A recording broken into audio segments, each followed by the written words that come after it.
और आज का दिन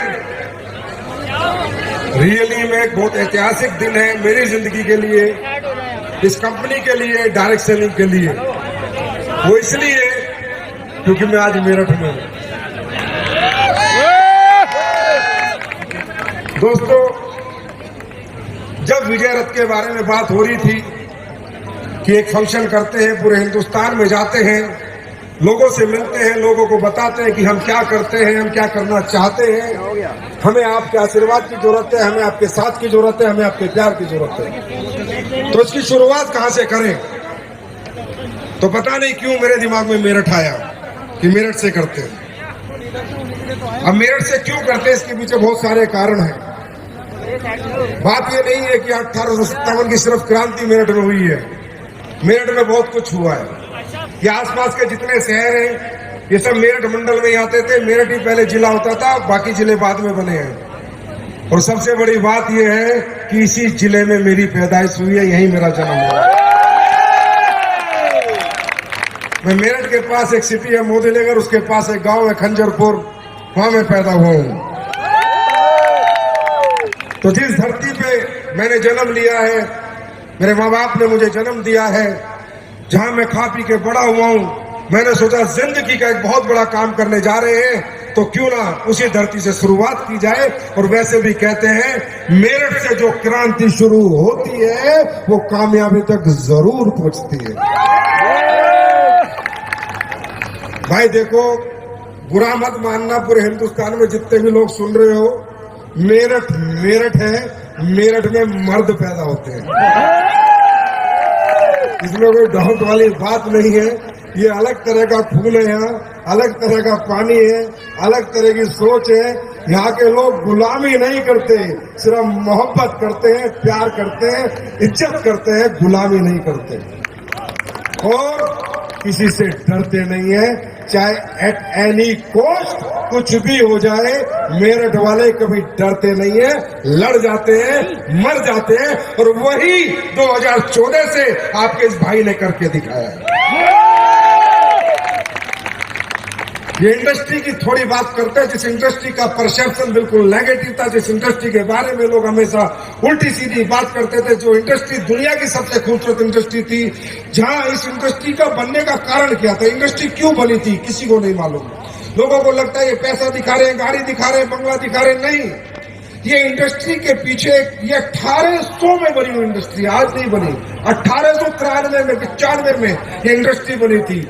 ये इंडस्ट्री सिर्फ उन लोगों के लिए बनी थी जो लोग जीवन में कुछ करना चाहते थे, लेकिन उनके पास कोई प्लेटफॉर्म नहीं होते थे। और ये इंडस्ट्री बनी थी अच्छे प्रोडक्ट बेचने के लिए। सबसे पहले इस इंडस्ट्री का जो बनने का कारण था, पैसा कमाना नहीं था, गाड़ी बंगले नहीं थे, ये पैसे नहीं थे, था कोई ऐसा प्रोडक्ट बनाओ जो लोगों से लोगों के माध्यम से पहुंचाओ और जो बेहतर से बेहतर बना सको। मैं समझाता हूं क्यों। क्योंकि अगर आज हम कोई प्रोडक्ट बनाते हैं और मार्केट में बेचने की कोशिश करते हैं, आप लोगों के सिवा, मेरी बात बड़े ध्यान से सुनना, आप लोगों के सिवा मैं कोई प्रोडक्ट बनाता हूं और मेडिकल स्टोर से बेचने की कोशिश करता हूं या परचून की दुकान से बेचने की कोशिश करता हूं, तो पहली बात मेरे दिमाग में क्या आएगी कि जो मेडिकल स्टोर वाले प्रोडक्ट बेच रहे हैं, जो परचून के दुकान वाले बेच रहे हैं, कितने में बेच रहे हैं और उनको क्या प्रॉफिट हो रहा है। अब मैं माइंडसेट क्या करूंगा, कितने में बेचना है और दुकानदार को कितना प्रॉफिट देना है। दूसरी कंपनियां कितने में बेच रही है। अब मैं प्रोडक्ट नहीं बनाऊंगा, मैं सिर्फ पैसा बनाने के लिए वो प्रोडक्ट बनाऊंगा। अब मैं उसमें क्वालिटी नहीं डालूंगा, क्योंकि मुझे वो प्रोडक्ट उतने में ही बेचना है उस मेडिकल स्टोर से जितने में सारे लोग बेच रहे हैं। अगर मैं उससे महंगा बना दूंगा तो मेडिकल स्टोर वाला नहीं बेचेगा, कोई खरीदेगा नहीं। लोग कहेंगे यार उस कंपनी का तो 300 रुपए में मिल रहा है, तू ये 800 रुपए का प्रोडक्ट क्यों दे रहा है, क्यों 900 रुपए का क्यों दे रहा है। तो ये इंडस्ट्री इसलिए नहीं बनी थी कि यहाँ ये प्लान, ये पैसा, ये तो बाई पार्ट है, वो तो काम करेंगे, कुछ भी बेचेंगे, किसी का भी बेचेंगे तो पैसा आएगा। सीमेंट बेचेंगे पैसा आएगा, सरिया बेचेंगे पैसा आएगा, बर्तन बेचेंगे, कपड़े बेचेंगे, जो बेचेंगे पैसा आएगा, जो बेचेगा उसे पैसा आएगा। पर ये सिर्फ पैसे के पर्पज से नहीं बनी थी, ये इंडस्ट्री बनी थी क्वालिटी प्रोडक्ट दे सकूं। मैं क्वालिटी प्रोडक्ट कब दे सकता हूं, जब बाजार वालों से मेरा कंपटीशन ना हो। नहीं तो मैं तो दुकान पे प्रोडक्ट रख ही नहीं सकता। मैं क्वालिटी बनाऊंगा तो बनने में 300 रुपए लगेंगे। मैं 300 में कहां से बेच दूंगा? मुझे तो 800 में बेचना पड़ेगा, 900 में बेचना पड़ेगा। क्वालिटी नहीं बनाऊंगा तो मुझे कचरा बनाना पड़ेगा, जैसे लोगों ने बना रखा है। घटिया प्रोडक्ट बनाना पड़ेगा, क्योंकि मुझे तो उसमें पैसा सेट करना है। अगर मैंने महंगा बना दिया तो मेरा कोई खरीदेगा नहीं। तो ये सोच के किसी एक समझदार आदमी ने सबसे पहले जो कंपनी बनाई थी उसका नाम था अवोन, जो स्किन की दुनिया में क्रांति लाई थी। स्किन के प्रोडक्ट बनाए थे उस कंपनी ने। 1895 की बात कर रहा हूं, आज की बात नहीं कर रहा। 1895 की कि मैं अब मुझे क्या लगता है, मैं बेहतर से बेहतर प्रोडक्ट बना सकता हूं, क्योंकि मुझे दुकान पे तो रखना नहीं, दुकानदार से तो बेचना नहीं। मुझे प्रोडक्ट आपके हाथ में देना है, मुझे आपके हाथ में देना है, मुझे आपके हाथ में देना है, मुझे आपके हाथ में देना है। मैं कितना अच्छी मर्जी प्रोडक्ट बना सकता हूँ, कुछ भी एमआरपी लिख सकता हूँ, कुछ भी उसमें पैसा बेचने के लिख सकता हूँ। क्यों? क्योंकि मुझे पता है मेरे प्रोडक्ट में क्या है। अब आप किसके पास जाओगे?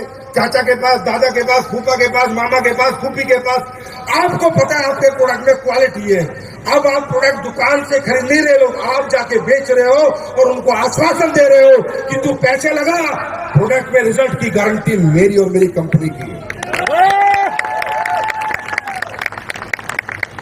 इसलिए बनी थी डायरेक्ट सेलिंग कि प्राइस वार में ना फंसे, क्वालिटी वार करें, क्वालिटी प्रोडक्ट बना के जनता को दें, जनता को रिजल्ट मिले, जनता का पैसा खराब ना जाए, जो पैसा लगाए प्रोडक्ट में रिजल्ट पाए। इसलिए बनी थी डायरेक्ट सेलिंग।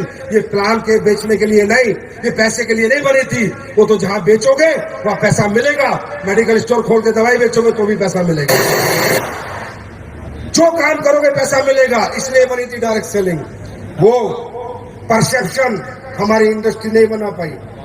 सन 2014 तब तक स्लीपलेस वेलनेस बाजार में नहीं आई। आप लोग गलत नहीं हो, बहुत से लोग हमारे इंडस्ट्री देखते हैं, ये प्लान देखते हैं, पैसे देखते हैं, गाड़ी वाड़ी। यहाँ पर काफी लोग अरे चल बकवास है, अरे फालतू की बात है, अरे कंपनी वाले हैं ये। आप गलत नहीं हो भाई साहब, आप बिल्कुल सही हो। ऐसा ही होता था इस देश में। इन कंपनियों के नाम पे, डायरेक्ट सेलिंग के नाम पे ये प्लान दिखा के, गाड़ियां दिखा के, बंगले दिखा के कचरा प्रोडक्ट ही बेचे जाते थे। मैं एक्सेप्ट करता हूं, मैं एक्सेप्ट करता हूं। आप गलत नहीं हो, आपका अंदर से मन नहीं करता काम करने का, आपको बार बार कहना पड़ता है। आप गलत नहीं हो, आप सही कहते, ऐसा ही हुआ है। लेकिन 2014 में स्लीपलेस वेलनेस ने 9 नवंबर को जन्म लिया था और ये कसम खाई थी कि अगले 10 साल में देश का नजरिया बदल देंगे, डायरेक्ट सेलिंग के नजारे बदल देंगे, डायरेक्ट सेलिंग का नजरिया बदल देंगे। और वो बदल के दिखाया है। ये बात आज स्लीपलेस का डायरेक्ट सेलर नहीं, भारत देश की 25,000 करोड़ की इंडस्ट्री का बच्चा बच्चा जानता है। हर डायरेक्ट सेलर, हर कंपनी का जानता है कि स्लीपलेस ने डायरेक्ट सेलिंग के लिए क्या त्याग किया है, क्या समर्पण किया है और क्या मेहनत की। मुझे नहीं पता क्या समझ में आया आपको, लेकिन हाँ, आज मैं आपके सामने खुलासा करूंगा, लाइव खुलासा करूंगा, लाइव। बस जमे रहना, दिखाऊंगा कि हम किन के खिलाफ आए हैं, दिखाऊंगा हम क्या करना चाहते हैं। फिर आप जवाब देना कि सर आप लालची हो, पैसा कमाना आए हो, आप मूर्ख बनाने, आप भी बताना। फिर मैं लाइव खुलासा करूंगा आज आपके सामने क्या हो रहा है देश के लोगों के साथ, क्या हो रहा है एक आम आदमी के साथ, कैसे हमें प्रोडक्ट के नाम पर मूर्ख बनाया जाता है, कैसे हमें प्रोडक्ट बेचने के नाम पर कैसे लूटा जाता है, कैसे हमारे साथ फरेब होता है। वो आज मैं लाइव खुलासा करूंगा, लाइव देख के जाना दोस्तों। ऐसा खुलासा किसी एमडी ने, किसी डायरेक्टर ने जिंदगी में कोशिश नहीं की, हिम्मत नहीं की स्टेज से कि संजीव कुमार करेगा, मेरठ की धरती ही करेगा। आज हम 10 साल से काम कर रहे हैं, 10 साल हो जाएंगे हमें 9 नवंबर को। ये प्यार, ये मोहब्बत आप लोग करते हो, ये इज्जत, ये सम्मान आप लोग देते हो। दे दिया आप लोगों ने बहुत कुछ, अब मेरी बारी है आपको देने की।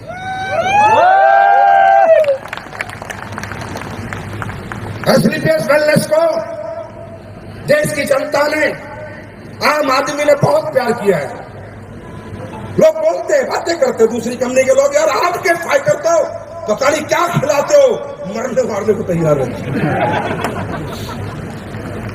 क्या देते हो? मैंने कुछ नहीं, एक ही चीज सिखाई है, हर ट्रेनिंग में, हर मीटिंग में सच्चाई से काम करना, ईमानदारी से काम करना और नेक नियत से काम करना। ऊपर वाला तुम्हारा हाथ जरूर पकड़ेगा।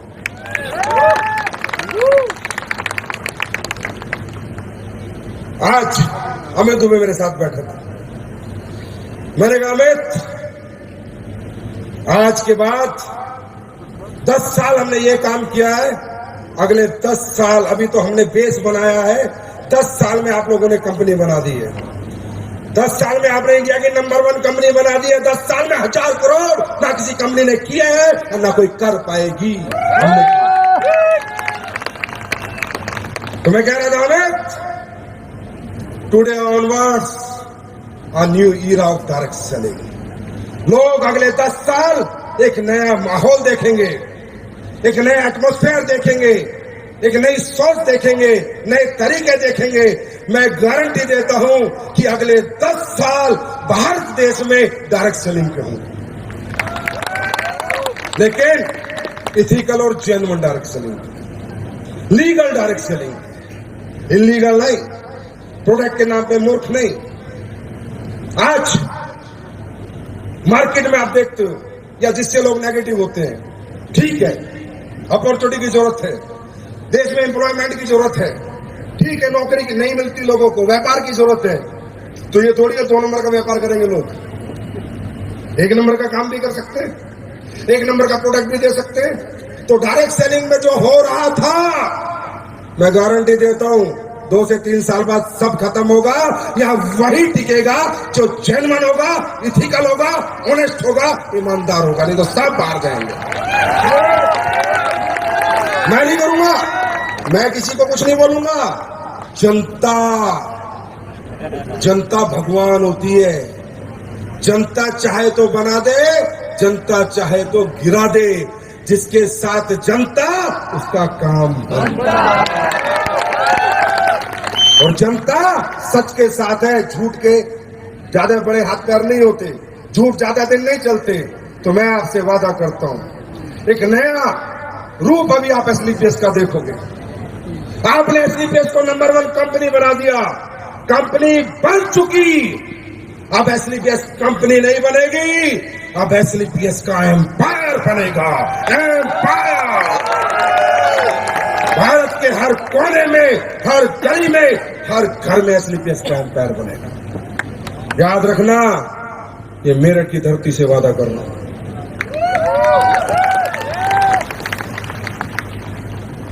और जितने भी लोग डायरेक्ट सेलिंग के नाम पर हमारी आम जनता को मूर्ख बना रहे हैं, गवर्नमेंट के साथ डिस्कशन चल रहे हैं, बातचीत चल रही है, मजबूर कर देंगे। या तो सुधर जाओ, नहीं तो निकल जाओ। छोड़ेंगे ना। गलत काम के साथी ना थे, ना हैं, ना कभी रहेंगे। सच के साथ काम किया था। आप लोग बताओ, ये देश की जनता आई हुई है, मेरठ के लोग आए हुए हैं, एसलीपीएस के प्रोडक्ट में रिजल्ट है या नहीं? आवाज नहीं आई है या नहीं? और सुनो, जो रिजल्ट थे आज तक, 3 महीने बाद रिजल्ट बदल जाएंगे और ज्यादा आएंगे। ये मैं कमिट कर रहा हूं इस स्टेज